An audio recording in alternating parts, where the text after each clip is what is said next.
Greetings. We are going to start chapter 9. I am building a rocket. I am building a rocket. As soon as I am done, I am taking my friends on a trip to the sun. But what do you mean? That the sun is too hot? Oh, well, I suppose I will just pick a new spot. I am building a rocket. I am finishing soon. And taking my friends on a trip to the moon. But what do you mean that the moon has no air? Well, dang, then I guess that we can't go up there. I am building a rocket. I'm going to fly. I am taking my friends way up high in the sky. What? But what do you mean when you ask how we will land? This rocket is harder to build than I planned. Confused with the rocket, it's out in the shed. I am taking my friends out for pizza instead. This is funny poem. At the end, they plan to eat pizza rather than going anywhere.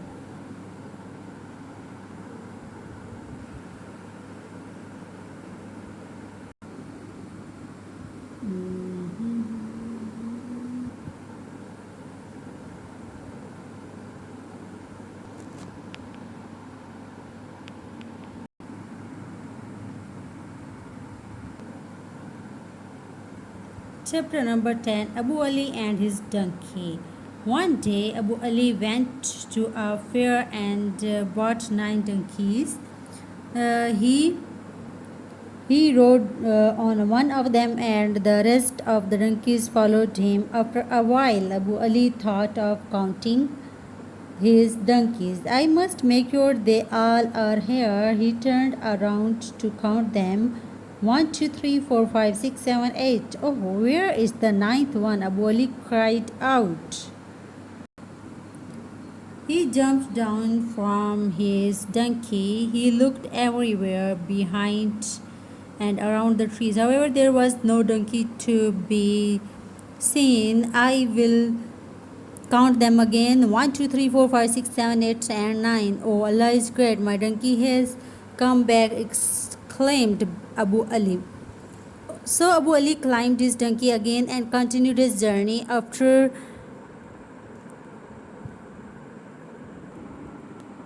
riding a few miles, he decided to count his donkeys again. To his dismay, there were only 8. So again he looked around everywhere in all the place possible, above the great rock, below the rock, even inside a bush. How is it that possible? Surprised, he scratched his head. It was a riddle. The more he thought, the more confused he became. Just then he saw his friend Musa walking along the road. He called him, "Oh Musa, help me to count my donkeys." When I turned around to count, they are 8. But when I get down to look for the ninth, he is always there, he said. Musa laughed loudly. Abu Ali, I can see 10 donkeys. 10? How can you see 10? I bought only 9, asked Abu Ali. Poor Abu Ali, he was so confused. I can see 8 donkeys behind you, and you are sitting on the ninth one, answered Musa. Of course, cried Abu Ali. How stupid of me, but where is the 10th donkey? Sitting on top of the ninth donkey, and his name is Abu Ali, said Musa as he walked away laughing. This is a funny story.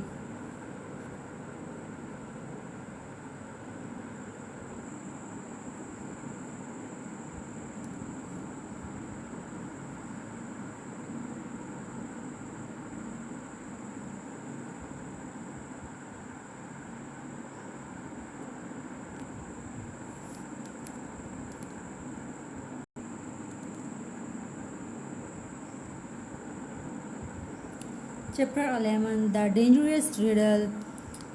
The Greek culture is a very old one.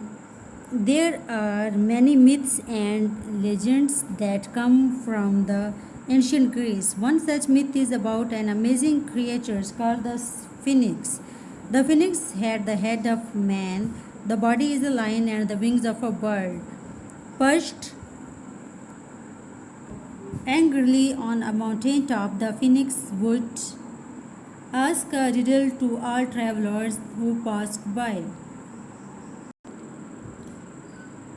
Eight travel eight travelers couldn't come up with the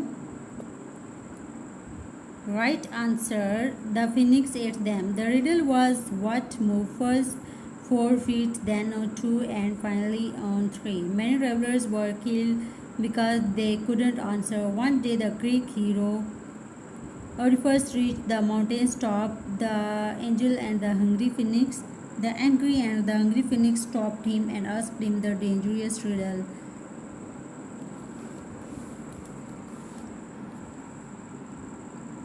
Oedipus Oedipus quickly unraveled the riddle. A human being, he answered.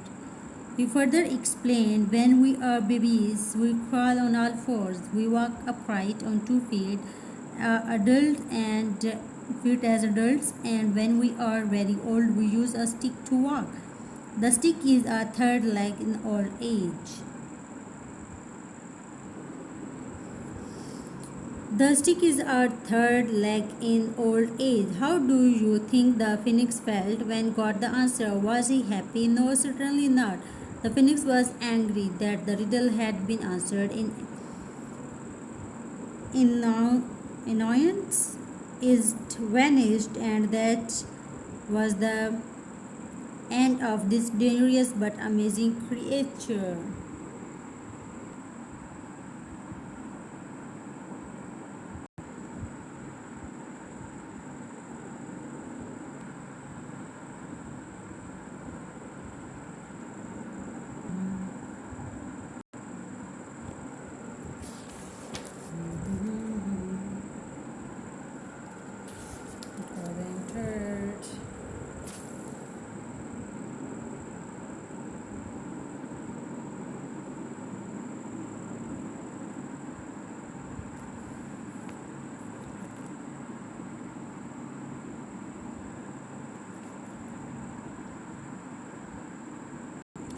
Chapter number 12, a visit to a marketplace. A marketplace is a place spread out in a specific area where a variety of goods of daily requirements are available for sale and purchase. There are many markets in a city. They are placed close to residential area for the people living around. I had heard a lot about a market called Anarkali in Lahore, but had never seen it. Once this year in October, on the occasion of my sister's marriage, my mother went to Anarkali for shopping. I insisted that I would also be like to go with her. She told me that there would be too much crowd and that a child of my age may get suffocated there. However, I insisted to go. Here is a market on the next page, page number 99. After an hour, we finally reached Anarkali, the biggest and oldest market of Lahore. What I saw in this market is in the first place was a sea of men rushing up and down everywhere on all the roads. I already started wondering why I came here. As we proceeded towards the shops, I was impressed. There all items of our need could be seen in plenty, but all the shops were just too crowded. Since we had gone there for shopping for my sister's marriage, we also had to pass through the crowd and do our work. First, we went to a jewelry shop. The sight of that long road full of jeweler shops on both sides of the road took me by surprise. Here we sat for almost an hour in the shop where mommy had ordered some item and thus for a while got some relief. After shopping, I was once again a bit fresh, so we moved to clothes shops where we had to buy many things for my sister and gifting to friends and relatives. Oh my god, what a shock awaited me here. So many narrow lanes were coming from the main road and leading to a huge clothing shop with